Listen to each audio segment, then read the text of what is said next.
So my name's Ray Woods. So I am Rowan. Hi, my name is Rowan Simons. So I'm Taylor. My name is Yumna Ahmed. My name is Daryl. Hi, my name's Sally Conning. My name is Kylie Goodrich McLaughlin. My name is Danny. I am an ally as well as being part of the community. I identify as non-binary and I use they them pronouns. I identify as the L in the LGBTIQ. I identify as pansexual and non-binary, so I go by they them pronouns. I am an asexual, non-binary trans person, and my pronouns are they and them. My pronouns should be she and her, but I prefer to use Sally, singular. For me, female with a transgender history. Yes, I'm an ally. And yes, I am an ally. Why? Well, why not? Because everybody should be. And I'm an ally because I believe that everyone has a right to be who they are. And I'm an ally because, there's just not really much support for a lot of people, and I want to support them. I want them to not feel different. I want them to feel like, this is me and this is great. So I originally didn't want to do this interview because being trans is only a tiny little aspect of who I am. But like you said, got to get the word out. So been getting really into drawing lately. So that's been occupying my time. I don't mind doing a bit of drawing, but my husband's a really good artist, so I don't feel up to scratch sometimes. So I'm an artist and an animator, and I crochet. I love music and YouTube. I play about 3 different instruments. I'm a red belt in martial arts in Taekwondo, so that's a hobby that I enjoy. I love reading. I have discovered knitting. I've taught myself how to knit very badly, but I can do it. When I'm at home, I'm a passionate gardener. Love using my hands, getting my hands dirty in the garden. I am currently studying psychology at Federation University. Like video games. If I'm lucky, I'll meet up with my partner. Footy, cricket. Come up with project ideas like changing up a jacket or making something cool like that. I enjoy cooking a lot. I have a Milo and Schnitzel. They're 2 little sausage dogs, so they take up most of my time. I'm a really big pop culture nerd, so I like to watch a lot of the pop culture shows and collect pops, as you can see in the background. Letting the LGBTI story and trans stories out there. I'm also a lifeguard, which is, it's my job, but I also really enjoy that too. So I work at La Trobe Youth Space. So I'm a youth worker there. I've been working at La Trobe Youth Space, which is home to me. I love it. And yeah. So I basically by trade am a youth worker at Youth Space. And yeah, I love working there. I love working with young people, and yeah. Character from a musical called Hedwig and the Angry Inch. The whole musical is pretty much about gender identity, where this person fits, and they explore it, what gender is and how, not everybody fits a certain checklist, and it's such a great movie. I highly recommend it. Their name is Sid from One Day at a Time. There we go. Yes, they're the first ever non-binary character I've seen in TV shows, and they're amazing. It's just insane what they go through, but it's amazing. A couple that were notable was Sid from the recent One Day at a Time. Yeah, Steven Universe. A bunch of the Crystal Gems, how they're all LGBT, and we didn't get a massive introduce to them, but it was recent. In Steven Universe Future, there was a non-binary character that was introduced for 1 episode, and I enjoyed that too. Oh, there's too many. But everyone's like, oh, it's a stereotypical one, but Ruby Rose, she just seems so confident, and that's what I want to be, is confident and everything else, so yeah. Ooh. See, and I thought about this. I believe Sarah from what is it, Legends of Tomorrow. She's awesome. Okay, this is probably really lame, but I'm a huge Buffy fan. So Willow Rosenberg, and you know, it still showed the journey of a young person sort of coming out to her friends and things like that. I love Captain Holt from Brooklyn Nine-Nine, and I remember the first time we saw just like inside of his office and seeing like the little rainbow flags and how he organized his folders in a rainbow. I thought that, like, the moment I saw that, I was just like, I love him. I thought it was just such a great little touch, you know, like it was just beautiful.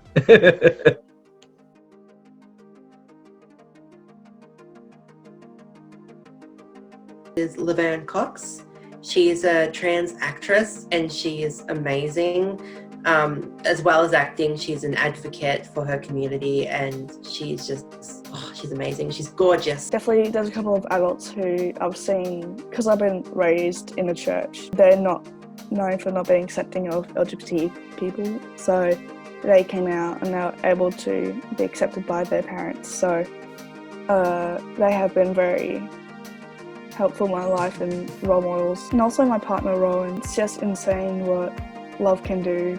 Definitely they help me along as well. TV shows I grew up watching, like superheroes that inspired me to be good in the career path I wish to take in helping people. Actually the YouTubers, I'd say Ash Hardell and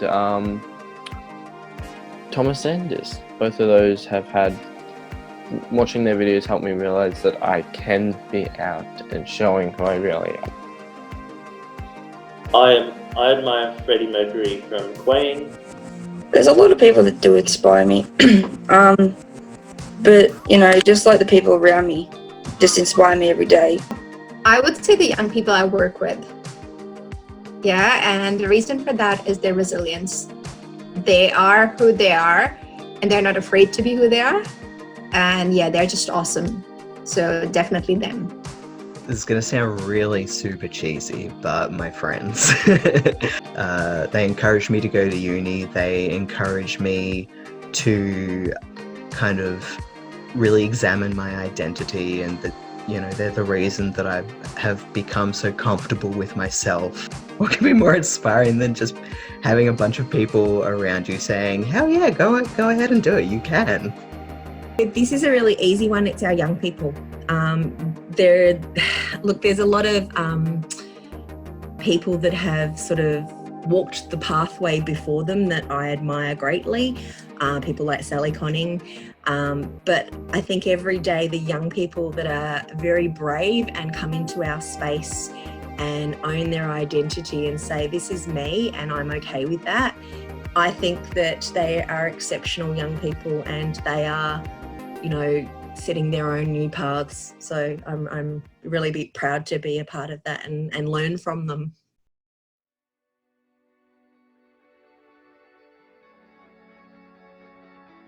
I guess I was lucky enough to be in a friendship group that, you know, and a school that fully was all for it, understood it.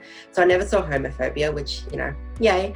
Transphobia I have seen, you know, just the stares, the glares, and people talking about it behind their back, and they might think that they're subtle and they're secret, but you know, you can hear it. Definitely mostly from my parents and from my family and my church family too. Of course, unfortunately being very religious, they're like, no, being gay or being in that community is wrong. You need to go to hell. I've been a couple of times almost sent to conversion therapy. I've had a couple of people tell me, oh, I can make you straight, don't worry about it. I know how to make people straight. Or just getting like that people just assume your gender. Like, because I just got a haircut. First thing I walk to the shops, oh, it's a bloke, you know. But I'm not, like. And definitely misgendered as well, dead named all the time.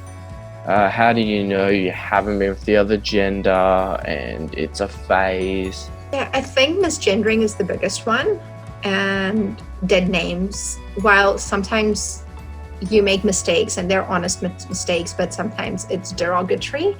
and a person can choose their name, and it shouldn't matter. And I think that's one I've seen a few times, and I've seen the impact it has on people when it's done derogatory. And also with just wearing, sometimes when I feel safe enough or confident enough, I'll wear some feminine clothes like a skirt or tights, and the looks that you just get those quick looks, or the laughing, or something just unnecessarily rude, and it hurts. And I know others that have had these unfortunate events, and they do chip away, and they're not exactly fun situations to be in. Yeah, and just like just them stereotypes of just the guy would be like, oh, you're gonna steal my girlfriend, rah rah, and all that kind of stuff. And I'm just like, yeah, I'm not like that. When I was in high school, sort of casual homophobia and acephobia. So, if you weren't, into somebody, you'd be, you were gay, or you were frigid, or, any of that sort of thing. Yeah. Or you were lying, or it was just like, there was that sort of thing kind of, and it's the sort of thing that sticks with you. But hopefully things are better now. It's been a long time since I was at school, so. The girl on the checkout, scanning stuff, were talking about something, and she looked up at me and said, "Oh, good boy." And I just went, shook my head. Don't bite back, just keep your head up, keep proud, and keep walking. That's my message. I've probably seen a lot. When I was 18, I was probably younger, I was 16. I used to work in like a soup kitchen. I did some volunteer work with the AIDS Council in Adelaide many years ago. I was walking out after doing a lunchtime shift, and I had a man yell at me and sort of told me that I was condemned to death, basically. And as well from inside the community too, because there's been a couple of people that don't believe that pansexuality or bisexuality, which I originally went with, is real, and we're greedy or something because we have all these options, but we can't help it. It's just us. And that some people say, "Oh, why do you use they then? That's so confusing. I need to fall back. I need to fall back to know what to use." But I don't have a fallback. I'm just me. You're losing friends, losing family, and from that, being alone, like feeling alone, feeling isolated, feeling like, oh my God, this isn't worth it. And it's horrible, that feeling of I'm broken, and it's devastating, and it's not right. Nobody should feel broken. Nobody should have to deal with that, stares and murmurs behind your back.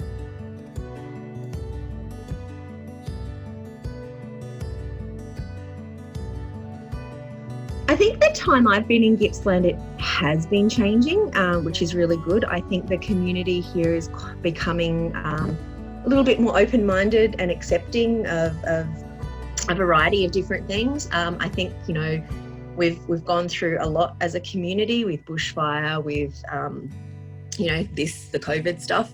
And I think people are just starting to realise people are people and love is love. Definitely more acceptance and understanding that we can't change anything. At bare minimum, a lot of people open their minds and just be a little more understanding and caring. Even if you don't understand what a non-binary person is, or just someone that looks masculine but wearing feminine clothing, walking down the street, you don't give them those looks, that you're a little more, the people open their minds and they just show more respect to others. To be mindful of pronouns and not give people looks if they're not sure, that I would like to see get a bit better. More knowledge of it in schools, because I didn't learn about it until year 9, I think it was. And that was just through school and through my friends who were LGBT at that time. Stuff like sex ed have for yes, straight people, but also there could be lesbians, there could be gay people, there could be pansexual, asexual. There's so many things, not just the original, here's how you make babies. But I reckon there should be more LGBTQI health services available in this region, because a lot of people have to travel all the way to Melbourne to get things like hormones or see a specialist. I think it would be beneficial to have more groups similar to Rainbow Club and whatever in the community, like what Headspace and Youth Space run? I can get really technical. There's a thing called the Riddle Scale, and it basically puts out 8 points from total disregard and hate through to celebration. Most people will accept LGBTI. If you want to be with LGBTI people, you should celebrate them, which is the top of the Riddle Scale. I like to see the community celebrate LGBTI, not just accept. More gender neutral bathrooms, please. It's not something that, like, you know, you can go out and quickly change in your community just as a single person or whatever, but go to your local councils and stuff and just be like, hey, can we get some more gender neutral bathrooms, please? That one day it's not going to be a big deal. One day it's just going to be normal. You know what I mean? Like, you know, if you have a same-sex partner and you're introducing people to your partner, they don't go, you know, oh, you're gay, that's great. You know, one day it's just going to be like, oh, hello, how are you? Like, it's just going to be normal. And that's my dream. Like, one day it's just going to be great. Everybody's going to be happy. Just like them to be happy. There's like, so no one gets judged. Just let them be who they are and let them bloom as a beautiful person they are.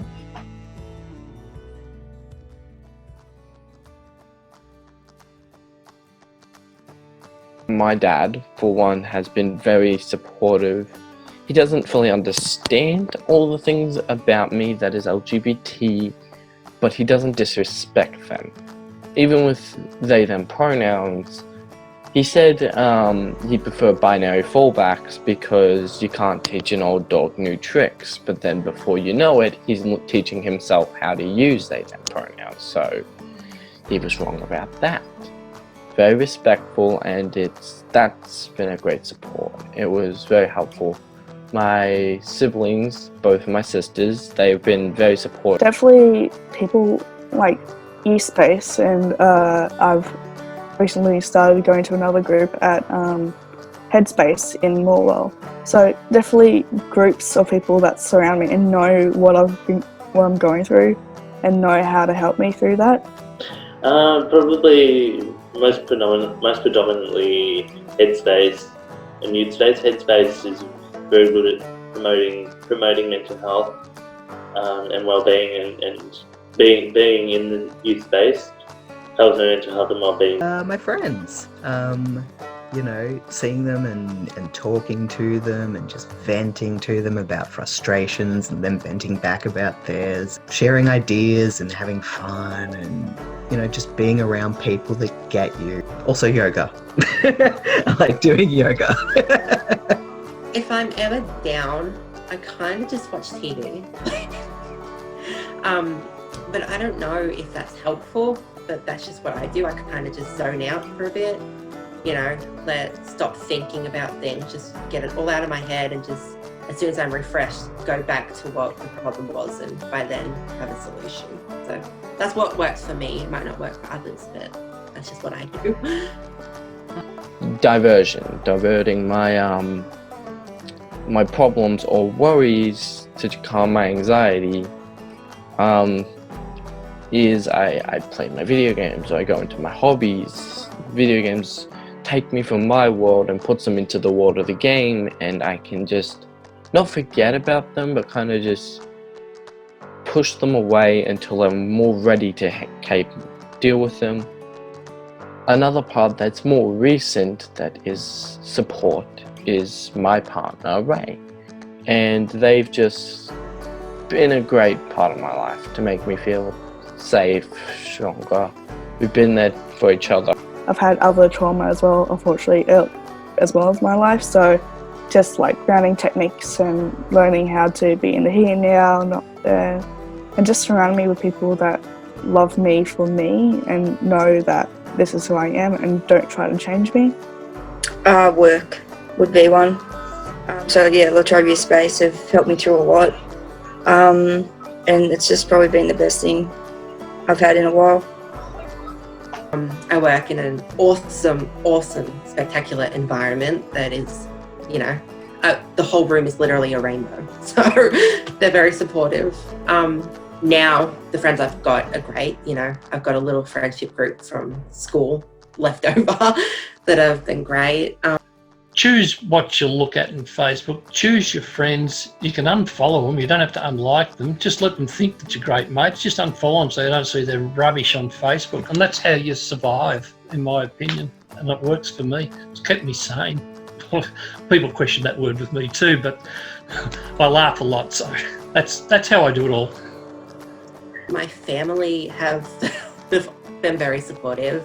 In fact, I remember the day I actually did eventually come out, they were like, oh, yeah, we saw that a while ago. Even my grandma, she at first didn't understand it. So one day my mum actually explained to her what it is and, like, you know, being trapped in a different body.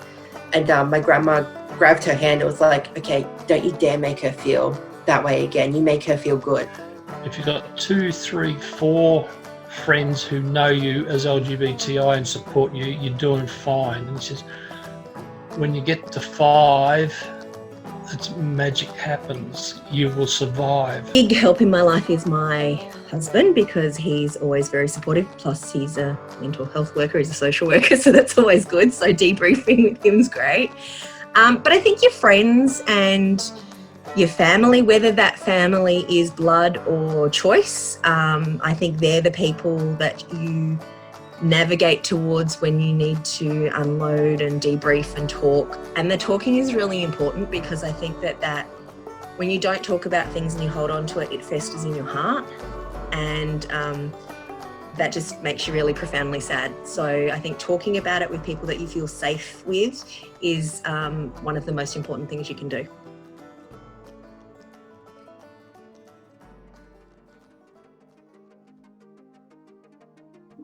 Yeah, so basically ask the question, ask what they need. Don't just assume, because you are not the lead character in the story. You are the supporting, you have the supporting role, and it's your role to be that, and not just, oh, this is what I think they need. No, it's not about what you think they need. It's about what they know they need and what they want they need. Again, just the smallest, simplest thing that I can think of that should be easy for just everybody to do is just change your language. So using gender-neutral terms when talking about somebody that you're not familiar with, when you're asking somebody, you know, if they're dating somebody or whatever, don't say, hey, you got a boyfriend or girlfriend, just be like, do you have a partner? I think that would be just a small, simple thing that you can really work on, and it's just, it makes a world of difference, honestly. Don't judge straight away, just, you know, let them tell their story. I think it's really important to advocate the importance of equity for LGBTIQ people. A lot of people are, you know, too scared to show their support. Like, they keep it hidden, but really they do support it. But allies are amazing, because they're like, I don't care what people think, this is what should happen. I think what they can be doing though is using their voice as straight people, if you like, to go stop to those people that have issues and go, what's the problem? It's up to the allies to go, well, how is it hurting your life? And how does it affect you? And why are you so interested in that? What scares you about that? And it's all about the education again, and having those conversations and educating people, but also standing up and being accounted for. Like, if you see discrimination, call it out. If you see someone getting bullied about, you know, their sexuality, call it out. And I think that's the biggest thing, is calling it out, making a stand and going, this is not acceptable. They just treat people as they should, as the person they're talking with. They don't look at me and say, oh, there's a crazy trans chick, we better be good to her. It's just, oh, g'day, so what are you up to now? I think the allies just need to forget that we're LGBTI people. We're humans first. Our sexuality or our gender expression should not come into a friendship. help your LGBT people, support them. Obviously, don't disrespect them yourselves, but if you're going to stand up for them, do it in moderation and make sure you're just as strong and stable as the ones you're helping. Because if you sacrifice your mental health to save others, you may help others, but then you break down and you're the one desperately needing help.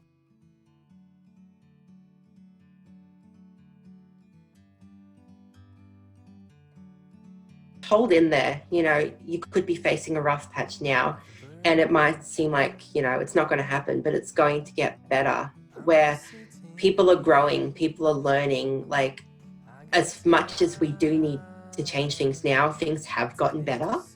And that's only been, what, 50 years, 60 years? So imagine in another 60 years how much better things are going to be.